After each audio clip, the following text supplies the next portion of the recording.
Ang kape, ang gatas, dato da. So, mao na siya ang premi ginasulti diri sa mga tagapo. Tagapo meaning aon kape, aon gatas, dato da.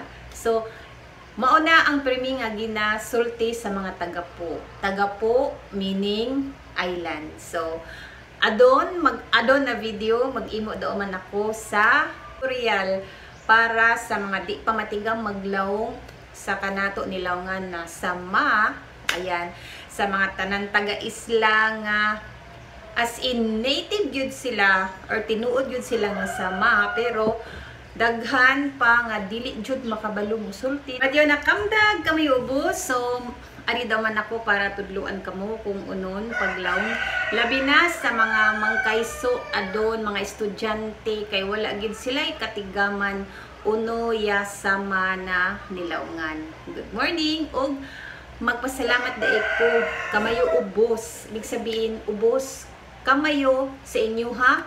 Ubos tanan na miyag tanaw, miyag share sa kanak video gahapon, maday ya miyag share.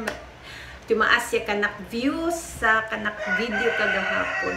Daghan kaayong salamat kaninyong tanan o kamayo ubos. Nga nako itudlo karon. So mao ni ang pangutana. Aon makan mayo? Aon makan mayo. Big sabihin naamoy makaon diha. So ang akong tubagon pud nako sa sama. Aon pawda, aon kapi.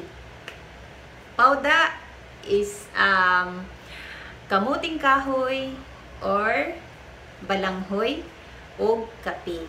Aon pawda, aon kapi. So mao na siya ang tubag sa ako ang sa pangutana nga unoy makan mayo. Ayo pabusa pa singkawran ang tubag. Soda kamanga lang ari.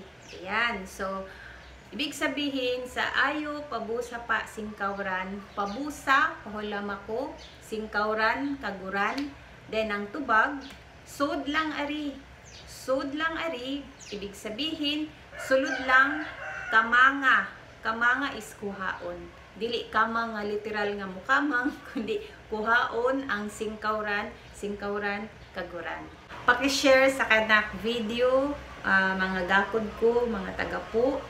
Again, madaig na salamat. Bye! Shasha!